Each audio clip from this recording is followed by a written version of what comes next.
আসসালামু আলাইকুম। আজকের ভিডিওর মূল আলোচনা একটি ছোট্ট বালক যে শিক্ষা সবাইকে দিয়ে গেল। আমাদের চ্যানেলে প্রথম হয়ে থাকলে চ্যানেলটি সাবস্ক্রাইব করে অবশ্যই পাশে থাকবেন। আজ থেকে প্রায় ১,৫০০ বছর আগের কথা। তখন ছিল হযরত ঈসা আলাইহিসসালামের যুগ। সেই সময় ইউসুফ জুন নেওয়াজ নামে এক অত্যাচারী বাদশাহ ছিল। বর্তমানে ইয়েমেনে ও এর আশেপাশে এলাকার তার বাদশাহী চলত।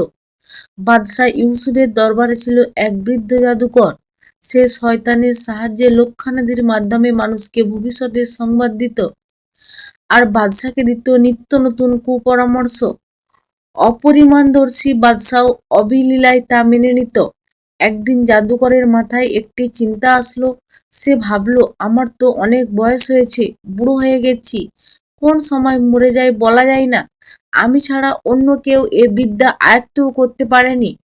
ফলে আমি মারা যাওয়ার সাথে সাথে এ বিদ্যারও পরিসমাপ্তি ঘটবে। সুতরাং এ বিদ্যার অস্তিত্ব টিকিয়ে রাখার জন্য এখনই একজন যোগ্য উত্তরসূরি বানিয়ে যাওয়া দরকার। এসব কথা চিন্তা করে একদিন সে বাদশাহকে বলল, বাদশাহ মহাদয়, আমি তো বৃদ্ধ হয়ে গেছি, আমাকে একটি চালাক চতুর বালক দিন। আমি তাকে উত্তম রূপে জাদুবিদ্যা শিখিয়ে উপযুক্ত সাগরে বানিয়ে যাব। জাদুকরের কথা মতো বাদশাহ একটি ধীর সম্পন্ন বালক খুঁজতে লাগলো।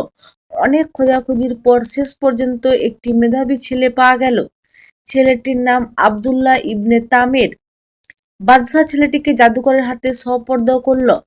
জাদুকর তাকে প্রতিদিন একটা নির্দিষ্ট সময়ে আসার জন্য বলে দিল। পরদিন যাতে ছেলেটি জাদু শেখার জন্য নিয়মিত জাদুকরের নিকট যেত। এদিকে জাদুকরও তাকে আন্তরিকতার সাথে জাদুবিদ্যা শিখাতো। সে জাদুকরের কাছে যাওয়ার আশা করত ঠিকই, কিন্তু এসব তার ভালো লাগতো না। তার মন যেন অন্য কিছু সন্ধান করছিল। বালকটির আসা যাওয়ার পথেই ছিল এক ইমানদার পাদ্রির বাড়ি। একদিন সে উক্ত পাদ্রির বাড়িতে গেল। দেখল সেখানে কি যেন আলোচনা হচ্ছে। উপস্থিত সকলেই তা মনোযোগ সহকারে শুনছে। বালকটির মনে কৌতূহল জাগলো, তাই সে উক্ত আলোচনা শোনার জন্য বসে পড়ল।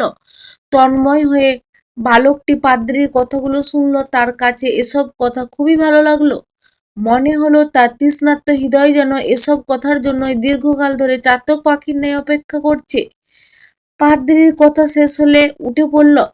জাদুকরের বাড়ি যাওয়ার জন্য ধীরে ধীরে হাঁটতে লাগলো। পথিমধ্যে সে স্বীয় জীবন নিয়ে নতুন করে চিন্তা করল।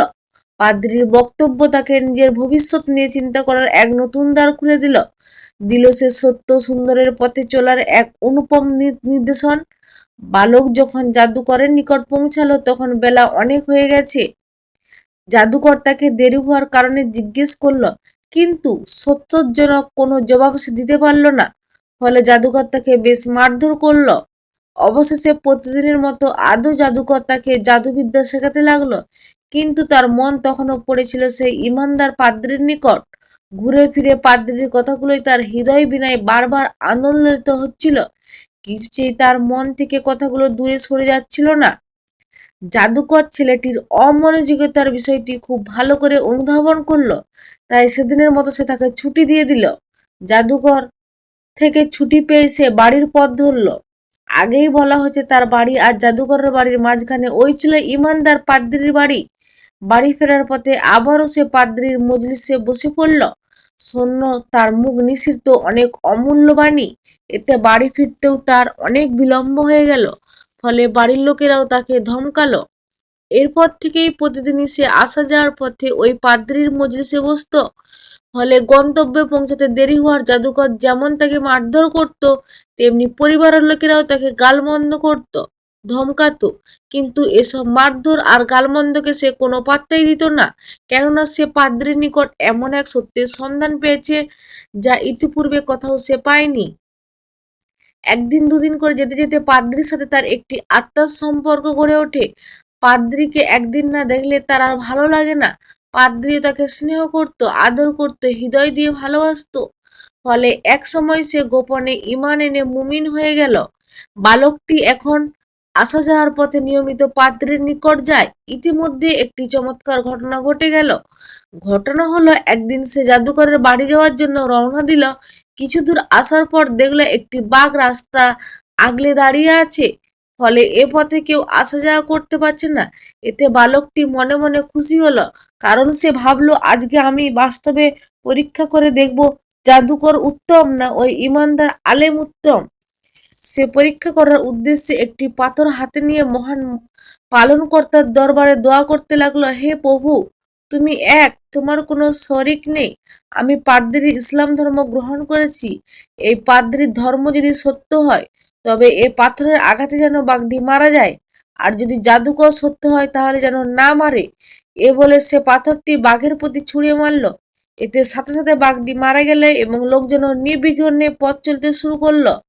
এ ঘটনায় লোকদের মধ্যে ব্যাপক সাড়া পড়ে গেল। তারা বুঝল এ বালকটি অনেক জ্ঞান ও শক্তির অধিকারী। একদিন এক অন্ধ নিকট এলো। বালকটি আল্লাহর কাছে দোয়া করলো, ফলে সঙ্গে সঙ্গে অন্ধের চোখ দুটো ভালো হয়ে গেল। সে ফিরে পেল পূর্ণ দৃষ্টিশক্তি। এ খবর সর্বত্র ছড়িয়ে পড়ল রাজ দরবারে। এক অন্ধ ব্যক্তি তার কাছে গেল, বলল, আমার চক্ষু ভালো করে দিন। বালক বলল, আমি তো ভালো করতে পারি না, ভালো করেন আল্লাহ। আপনি যদি আল্লাহর উপর ঈমান আনেন এবং তার কাছে প্রার্থনা করেন আল্লাহ, তাহলে তিনি আপনাকে ভালো করে দেবেন। লোকটি বালকের কথা মেনে নিয়ে সবকিছু করল। এতে তার অন্ধকারের অবসান হলো এবং সে চোখ ফিরে পেল। পরদিন সে যখন দরবারে গেল তখন বাদশাহ তাকে জিজ্ঞেস করলো, তোমার চোখ কে ভালো করেছে? লোকটি বলল, আমার প্রভু। প্রভু বলতে কাকে বোঝাচ্ছ? আমি নয় কি? না, আমি ছাড়া আরো কোনো প্রভু আছে কি? অবশ্যই আছে, আমারও আপনার প্রভু তো মহান আল্লাহ রাব্বুল আলামিন। কি বললে তুমি? আমি ছাড়া অন্য কোনো প্রভু আছে? হ্যাঁ, সে কথা তো আমি আগেই বলেছি। লোকটির কথায় বাদশাহ রাগে ফুঁসতে লাগলো। সে দাঁতে দাঁতে পিষে বলল, এক্ষুনি আমাকে প্রভু বলে স্বীকার করো, নইলে তোমার অবস্থা হবে অত্যন্ত ভয়াবহ। লোকটি বলল, কিছুতেই আপনাকে আমি প্রভু বলে মানতে পারবো না। আমার প্রভু তো মহাপ্রজ্ঞাময় আল্লাহ তাআলা। বাদশাহর রাগ আরো বৃদ্ধি পেল। তখন সে হতবুদ্ধি হয়ে নির্মমভাবে তাকে শাস্তি দিতে লাগলো, কিন্তু লোকটিকে তার অবস্থান থেকে এক বিন্দু সরাতে সক্ষম হলো না। বাদশাহ নিরাশ হয়ে গেল। শেষ পর্যন্ত অনেক কৌশল অবলম্বন করে সে জানতে পারল এ ঘটনার মূল নায়ক হলো ওই বালক, যাকে সে জাদুকরের নিকট জাদুবিদ্যা শেখার জন্য সপর্দন করেছিল। বাদশাহকে লোক পাঠিয়ে ছেলেটিকে দরবারে আনলো।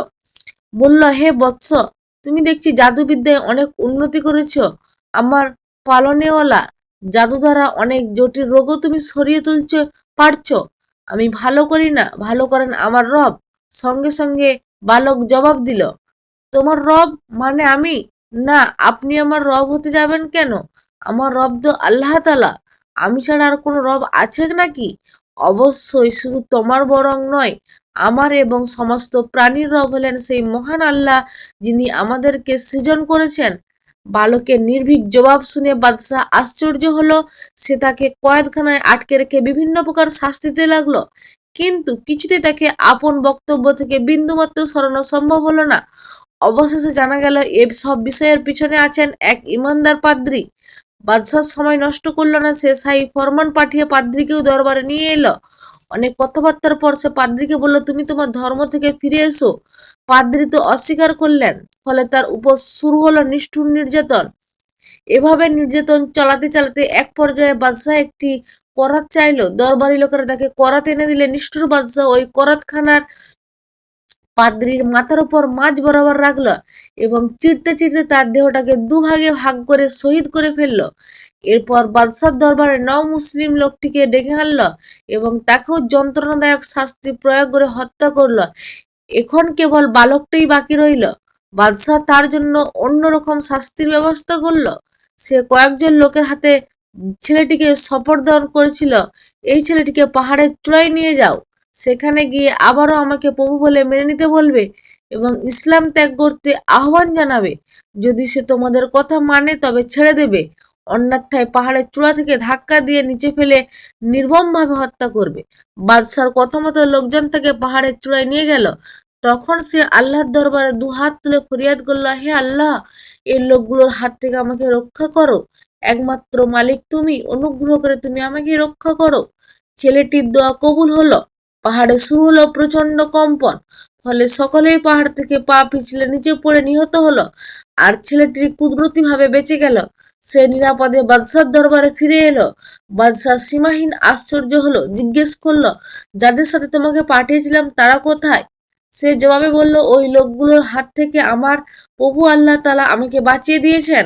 ছেলেটি উত্তরে বাদশার বুঝতে বাকি রইল না যে তাদের ভাগ্যে মৃত্যু ছাড়া আর কিছুই জুটেনি। এতে সে দিশেহারা হয়ে শাস্তির নতুন পথ খুঁজতে লাগলো এবং শেষ পর্যন্ত পেয়েও গেল। বাদশাহ কয়েকজন শক্তিশালী যুবক ডাকলো, অতঃপর ছেলেটিকে তাদের হাতে সপর্দন করে বলল, তোমরা একে সমুদ্রের মাঝখানে নিয়ে ডুবিয়ে হত্যা করে ফিরে আসবে। তবে সমুদ্রে নেয়ার পর যদি সে ইসলাম ত্যাগ করে, আমার কথা মেনে নেয়, তবে তাকে ফিরিয়ে নিয়ে আসবে, হত্যা করবে না। যুবকরা ছেলেটিকে নিয়ে জাহাজে করে সমুদ্রের মাঝখানে গেল। এবারও ছেলেটি মহান আল্লাহ শাহী দরবারে আশ্রয় চাইল। আল্লাহ পাক তাকে আশ্রয় দিলেন, তার দোয়া কবুল করলেন। ফলে জাহাজ ডুবে এ বালকটি ছাড়া সকলেরই সলিল সমাধি ঘটল, সবাই নিহত হলো। আর ছেলেটি অলৌকিকভাবে বেঁচে গিয়ে পুনরায় বাদশার দরবারে ফিরে এলো। ছেলেটিকে নিরাপদ ফিরতে দেখে বাদশাহ এবার বিস্ময়ে হতবাক হলো। সে তাকে যুবকদের কথা জিজ্ঞেস করলো। জবাবে সে পূর্বের মতোই বলল যে আমার প্রভু আমাকে বাঁচিয়ে দিয়েছেন। ছেলেটির কথায় এবার বাদশাহ বুঝলো যে যুবকদের ভাগ্যের নির্মম মৃত্যু ছাড়া আর কিছুই জুটেনি। ছেলেটি বাদশাহকে ইসলামের দাওয়াত দিল, অনেক বুঝালো, বলল যে আল্লাহ আমাকে নিশ্চিত মৃত্যুর হাত থেকে বারবার বাঁচিয়েছেন। আপনি সেই আল্লাহর উপর বিশ্বাস স্থাপন করুন, তাকে রব বলে মেনে নিন, তবে মনোনীত একমাত্র ধর্ম ইসলাম গ্রহণ করুন। এতে আপনি দুনিয়া আখেরাত উভয় জাহানের সফলতা অর্জন করবেন। ছেলেটির কথায় বাদশাহ মোটেই কর্ণপাত করল না, বরং উল্টে সে ছেলেটিকে মারার জন্য নতুন ফন্দি আঁটতে লাগলো। ছেলেটি তা বুঝতে পেরে নিজেই বলল, বাদশার মহোদয়, এভাবে আমাকে শত চেষ্টা করেও মারতে পারবেন না। মনে রাখবেন, আমাকে হত্যা করতে চাইলে আপনাকে ওই পদ্ধতি অবলম্বন করতে হবে যা আমি বলে দেব। বাদশাহ বলল, সেই পদ্ধতিটি কি? ছেলেটি জবাব দিল, আমাকে মারার জন্য প্রথমে আপনাকে একটি ময়দানে অসংখ্য লোক জমা করতে হবে। তারপর আমাকে শুলিতে চড়িয়ে এই ছেলের প্রভুর নামে তীর ছুঁড়ছি বলে আমার দেহে তীর নিক্ষেপ করবেন। এতে আমার দেহ থেকে প্রচুর রক্তক্ষরণ হবে এবং আমি ধীরে ধীরে মৃত্যুর কোলে ঢলে পড়ব। এ পর্যায়ে এসে পাঠকদের একটি কথা জানিয়ে দেওয়া দরকার, তা হলো আপনাদের মনে প্রশ্ন জাগতে পারে, ছেলেটি কেন হত্যা করার পদ্ধতি বাদশাকে জানিয়ে দিল? যদি সে না বলতো তবে তো বাদশাহ কোনোদিনই তাকে হত্যা করতে পারতো না। এর জবাব হলো, এ কথা জানিয়ে দেওয়ার দ্বারা ছেলেটির একটি মহৎ উদ্দেশ্য ছিল। উদ্দেশ্য হলো সে চেয়েছিল উপস্থিত হাজার হাজার লোকজন যখন জানবে যে তাকে বিভিন্ন উপায় অবলম্বন করেও হত্যা করা যায়নি, বরং তার রবের নামেই তাকে হত্যা করা সম্ভব হয়েছে, তখন তাদের মনে তার রব সম্পর্কে কৌতূহল জাগবে এবং তাকেই প্রকৃত রব বলে মেনে নেবে। আর বাস্তবেও হয়েছিল তাই। সে নিজের জীবন বিসর্জন দিয়ে হাজার হাজার মানুষের ইসলাম গ্রহণের পথ সুগম করে দিয়েছিল। যাই হোক, ছেলেটির কথা মতো বাদশাহ সবকিছুই করলো। সে যখন অগণিত মানুষকে বিশাল ময়দানে জমায়েত করে আমি এই ছেলের প্রভুর নামে তীর ছুঁড়ছি বলে তীর নিক্ষেপ করলো, তখন তীরটি গিয়ে ছেলেটির কান বরাবর উপরের স্থানে আঘাত করলো। ছেলেটি ক্ষতস্থানে হাত রাখলো এবং কিছুক্ষণ পর শহীদ হয়ে গেল। ছেলেটির এই অভিনব মৃত্যু উপস্থিত সকলের মাঝে বিরাট প্রভাব সৃষ্টি করলো। তারা সবাই বুঝলো যে ছেলেটির প্রভুই সত্য প্রভু, তিনি আসল রব বা প্রতিপালক, তিনি সর্বশক্তিমান। সুতরাং তার মনোনীত ধর্মে শান্তি আছে, সফলতা আছে। তাই তারা একত্রে ইসলাম ধর্ম কবুল করে মুসলমান হয়ে গেল। এত লোক ইসলাম গ্রহণ করেছে শুনে বাদশাহ প্রচন্ড ভাবে ক্ষেপে গেল। সে অধীনস্থ লোকদের বলল, তোমরা একটি বিরাট আগুনের গর্ত তৈরি করো, আমি এদেরকে জীবন্ত পুড়িয়ে মারবো। বাদশার নির্দেশ পালিত হলো। বিশাল আকারের আগুনে গর্ত তৈরি হলো, দাউ দাউ করে জ্বলতে লাগলো লেলিহান অগ্নিশিখা। আগুনের সামনে হাজির করা হলো নও মুসলিমদের। তারপর একে একে সবাইকে বলা হলো ইসলাম ত্যাগ করতে। অন্যথায় জ্বলন্ত অগ্নিতে ফেলে দেওয়ার ভয় দেখানো হলো, কিন্তু কেউ ঈমান ছাড়ল না। চোখের সামনে জ্বলতে থাকা সুবিশাল অগ্নিকুণ্ডকে ভয় পেল না, বরং প্রত্যেককে নিজ নিজ ঈমানের উপর অটল ও অবিচল রইল। কেননা ছেলেটিকে হত্যার ঘটনা তাদের সকলের অন্তরে ঈমান খুব মজবুতভাবে গেঁথে গেছিল। এবার শাস্তি শুরু হলো। যে ব্যক্তি ইসলাম ত্যাগ করতে অস্বীকার করত তাকে আগুনে ফেলে দেওয়া হতো। এভাবে এক এক করে সবাই আগুনে পুড়ে শহীদ হতে লাগলো। এদের মধ্যে একজন মাত্র মহিলা কোলে ছোট বাচ্চা থাকাও তা নিয়ে আগুন ঝাঁপ দিতে ইতস্তত করছিল। তখন আল্লাহর অপরিসীম কুদরতে শিশু বাচ্চাটির মুখে খুলে গেল। সে বলতে লাগলো, হে আমার প্রিয় আম্মু, আপনার ভয় পাওয়ার কোনো কারণ নেই, কেননা আপনি সত্যের ওপর আছেন। সুতরাং নির্ভয়ে আমাকে নিয়ে আগুনে ঝাঁপিয়ে পড়ুন। শিশুটির কথায় মা সাহস পেল, সুতরাং সেও তৎক্ষণাৎ প্রজ্বলিত অগ্নিতে ঝাঁপ দিয়ে শহীদের মর্যাদা লাভ করল। এভাবে এক এক করে হাজার হাজার মতান্তরে 20,000 লোক শহীদ হলো, কিন্তু কেউ আগুনের ভয়ে ঈমান ছাড়ল না। মুমিনদের সবাই জীবন দেওয়ার এই আগুন গোটা এলাকায় ছড়িয়ে পড়ল। ফলে সব আল্লাহদরী কাফের মুমিনদের মৃত্যুতে আনন্দ উপভোগ করছিল। তারা সবাই এ শাস্তিতে নিপতিত হলো, আগুনে পুড়ে নির্মমভাবে মৃত্যু ঘটল। ফলে তাদের নাম হলো আসহাবে উদুদ বা প্রচলিত অগ্নি আক্রান্ত জাতি। এদিকে বাদশাহ ইউসুফ নেওয়াজ এলাকা ছেড়ে পলায়ন করলো, কিন্তু পথিমধ্যে সমুদ্রে ডুবে নির্মমভাবে মৃত্যুবরণ করে চির জাহান্নামী হলো। হযরত উমর রাদিয়াল্লাহু তাআলা এ যুগের ইয়ামিনে বিশেষ এক কারণে এক বালকের কবর খনন করা হয়েছিল। তখন দেখা গেল তার শরীর সম্পূর্ণ তরতাজা, মনে হলো এই মাত্র মৃত্যুবরণ করেছে। সে জখমে হাত দিয়ে রেখেছে। যখন লোকেরা তাকে হাত সরিয়ে দিল, তখন উক্ত জখম থেকে প্রবল বেগে রক্ত প্রবাহিত হতে শুরু করলো। আবার যখন পূর্বের স্থানে রেখে দিল, তখন রক্ত পড়া বন্ধ হয়ে গেল। হযরত উমর রাদিয়াল্লাহু তাআলা আনহুর নিকট এ সংবাদ পৌঁছালো। তিনি বললেন, তাকে তার আগের অবস্থায় মাটি দিয়ে ঢাকা দাও। তাই করা হলো। এ বালক ও তার সাথীরা সত্যের সন্ধান পেয়ে আল্লাহর ওপর ঈমান এনে চিরসুখী ও সম্মানী হয়ে থাকলো। খুলে রইল তাদের জন্য জান্নাতের দুয়ার।